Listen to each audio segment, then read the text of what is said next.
మీలో ఎంతమంది కార్తీక మాసాన్ని చాలా స్ట్రిక్ట్గా ఫాలో అవుతారు? మీరు కూడా నాలాగా ఫాలో అయ్యే వాళ్ళైతే కింద కమెంట్ చేయండి. మా ఇంట్లో మా చిన్నప్పటి నుంచి మా మమ్మీ మాకు ఇలా అలవాటు చేశారనమాట. ఇయర్ మొత్తం ఎలా ఉన్నా కానీ నాన్ వెజ్ తిన్నా తినకపోయినా కార్తీక మాసం వచ్చిందంటే 1 మంత్ నాన్ వెజ్ మానేస్తాము.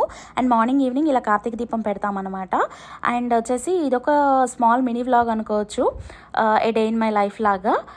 మార్నింగ్ పూజ కంప్లీట్ చేసుకొని బ్రేక్ఫాస్ట్ అయిపోయాక చిన్న వర్క్ ఉంటే బయటికి వెళ్ళాను. అండ్ మా లిఫ్ట్లో వచ్చేసి విజన్ ఎప్పుడు ఇలా బ్లర్గానే ఉంటుంది, బట్ స్టిల్ నేను వీడియోలు తీసుకుంటూ ఉంటాను. ఎందుకంటే నాకు అప్పుడే అనిపిస్తుంది మన విజన్ బ్లర్గా ఉన్నప్పుడు ఇంకాస్త పర్ఫెక్ట్ కోసం ట్రై చేస్తూ ఉంటాము.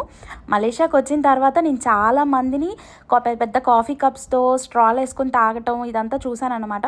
ఎప్పుడు చూసినా ఎవరిని చూసినా కాఫీ కప్పుల్లో కాఫీలు తాగుతానే ఉంటారు. సో నేను దానికి చాలా అబ్సెస్ అయిపోయాను అనమాట. సో ఎలాగైనా ట్రై చేయాలనిపించింది, బట్ ఎప్పుడు అంత ధైర్యం చేయలేదు.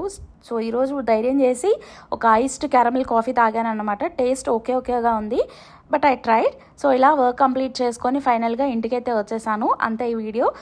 Follow for more videos, stay tune. Bye.